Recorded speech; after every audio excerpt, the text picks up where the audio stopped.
मार्गदर्शन करूंगी, लेकिन सुप्रिया जी, और देखिए आयरनी कि राहुल गांधी जी ने सिखों को लेकर जो बयान दिया, अगर ऐसी स्थिति देश में आई भी थी सिखों को लेकर तो 84 के दंगों के बाद आई थी, जहां पर अपनी जान बचाने के लिए उन्हें अपने बाल काटने पड़ रहे थे, उन्हें अपनी पहचान छिपानी पड़ रही थी। आपको नहीं लगता है कि राहुल गांधी को इससे बचना चाहिए था? वो सिर्फ एक सांसद नहीं, नेता विपक्ष भारत के तौर पर वहां गए थे, और वहां पर जब उन्होंने सिखों के जो धार्मिक प्रतीक है उसको लेकर ऐसा बयान दिया, उसकी वजह से एक के बाद एक वहां के नेताओं से ऐसे बयान आ रहे हैं, वो कहीं से भी सही नहीं है, वो गलत है, एकदम गलत है, उनके खिलाफ कार्रवाई होनी चाहिए। लेकिन खुद राहुल गांधी को ऐसा बयान देने से बचना चाहिए था। मैं सिलसिलेवार तरीके से आपके सारे सवालों का जवाब दूंगी, लेकिन जो झूठ बोला गया यहां पर ना, वो आदत है।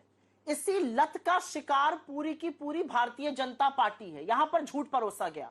मैं दावे के साथ, अभी हमारे पास 40 मिनट का टाइम है, चुनौती देती हूं भारतीय जनता पार्टी के प्रवक्ता को, दुनिया की सबसे बड़ी, जिसको मैं फेक न्यूज फैक्ट्री कहती हूं, उसके जनक अमित मालविया को। अगर ये सज्जन या दुर्जन जो भी इनको कहा जाए जो यहां पर बैठे हैं, इन सज्जन के कुछ झूठ मैं बयां कर देती हूं, क्योंकि दुनिया को जानना जरूरी है कि कितनी झूठ और फेक न्यूज की फैक्ट्री ये चलाकर यहां पर आए हैं आज आपके पास। इन्होंने भारत जोड़ो यात्रा के दौरान राहुल गांधी के खिलाफ झूठ बोला कि राहुल गांधी उल्टी आरती कर रहे हैं। ये असल में बंकिंग करते थे स्कूल में, इनको पता ही नहीं है आरती अगर ऐसे की जाती है तो वो टीवी पर उल्टी दिखती है। पकड़ लिए गए, ट्विटर ने इनको टैग किया। इन्होंने बोला जितेंद्र सिंह अलवर के जूते बांध रहे थे राहुल गांधी, वो उनके जूते बांध रहे थे, फिर पकड़ लिए गए, फिर इनका झूठ सामने आ गया। इन्होंने तो इस देश के प्रथम प्रधानमंत्री नेहरू की अपनी भतीजी और अपनी बहनों के साथ की फोटो तक को दुष्कर्म बनकर चलाया है। ये तो वो व्यक्ति सामने बैठा है, ये वो व्यक्ति सामने बैठा है कि जब पग पहने हुए सिख किसानों और हमारे हरियाणा के किसानों पर लाठियां बरसा रही थी आपकी सरकार, तो आपने कहा नहीं नहीं लाठियां नहीं बरसाई जा रही हैं, आपका झूठ आपके प्लेटफॉर्म्स ने पकड़ लिया था। आप तो वो व्यक्ति, अब मैं जानना नहीं चाहती हूं, कहना नहीं चाहती हूं, अब पौन और उसकी बातें कर ली जाए तो आपकी क्या असलियत सामने आ जाएगी, मुझे लगता है वो मैं आपको बेइज्जत नहीं करूंगी। लेकिन जो भी देखना चाहे वो देख सकता है कि इनकी क्या असलियत रही है। पॉर्न, सेक्स टाइप करिएगा इनके साथ।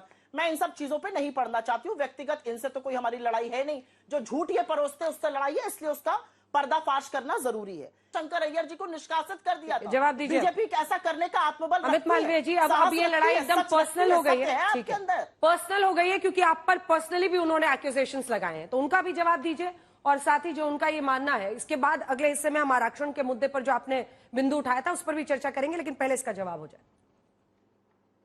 और आप लोग क्या कर रहे हैं रवनीत सिंह बिट्टू पर और ये चारों नेताओं पर? कांग्रेस प्रवक्ता ने मुझ पर जो निजी आरोप लगाए हैं, मैं उनके जवाब नहीं दूंगा, क्योंकि कांग्रेस प्रवक्ता की इतनी हैसियत नहीं है कि मैं उनके इस प्रकार के टिप्पणियों का जवाब दूं। ये दूसरी बात है कि उनको कांग्रेस ने इस कार्यक्रम के लिए भेजा है, इसलिए मुझे उनके साथ बैठना पड़ रहा है, नहीं तो मैं अमूमन उनके साथ बैठना भी पसंद नहीं करता।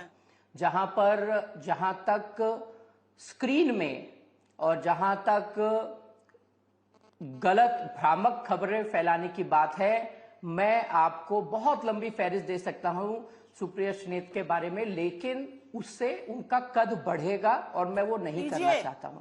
मैं इन चिट्ठियों पर आना चाहता हूं। मैं आपसे पूछना चाहता हूं, राहुल गांधी 6 सितंबर को विदेश गए, उसके बाद वो लगभग 10 दिन के दौरे के बाद वापस आए। इनके पूरे दौरे में सिर्फ 5 घंटे का हिसाब सार्वजनिक है, लेकिन 11 तारीख से लेके जब तक वो वापस आए लगभग 5-6 दिन थे। राहुल गांधी कहां थे, किससे मिले, अखबारों में जो खबरें आई क्या वो सच है? क्या ये उन लोगों से मिल रहे हैं जो तख्ता पलट देख करना चाहते हैं देश में? क्या राहुल गांधी विदेशी ताकतों के दम पर हिंदुस्तान की राजनीति करना चाहते हैं? इन्हीं के नेताओं ने बांग्लादेश की घटना के बाद बयान दिए थे कि यहां पे प्रधानमंत्री के घर में घुस के उनको खींच के बाहर निकाला जाएगा। मैं जानना चाहता हूं इन्होंने किसको निष्कासित किया? सलमान खुर्शीद को निष्कासित किया क्या? ये वही सलमान खुर्शीद है जो बाटला एनकाउंटर के बाद बता रहे थे देश को कि सोनिया गांधी फूट फूट के रो रही थी। सैम पिट्रोडा, जिन्होंने इतने डिविजिव बयान दिए, उनको चुनाव के तुरंत बाद इन्होंने वापस ले लिया। तो कांग्रेस की करनी और कथनी में बहुत फर्क है।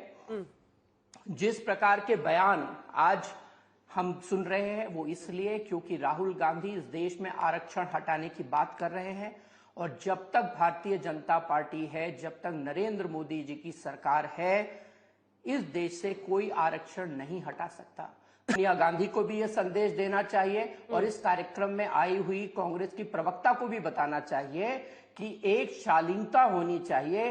किसी डिबेट में जाकर चीखने चिल्लाने से हर रोज आपकी बात सुनने वाले कोई ज्यादा वेल इन्फॉर्म्ड नहीं हो जाते। इसलिए कांग्रेस ये जो राहुल गांधी पे आंसू बहा रही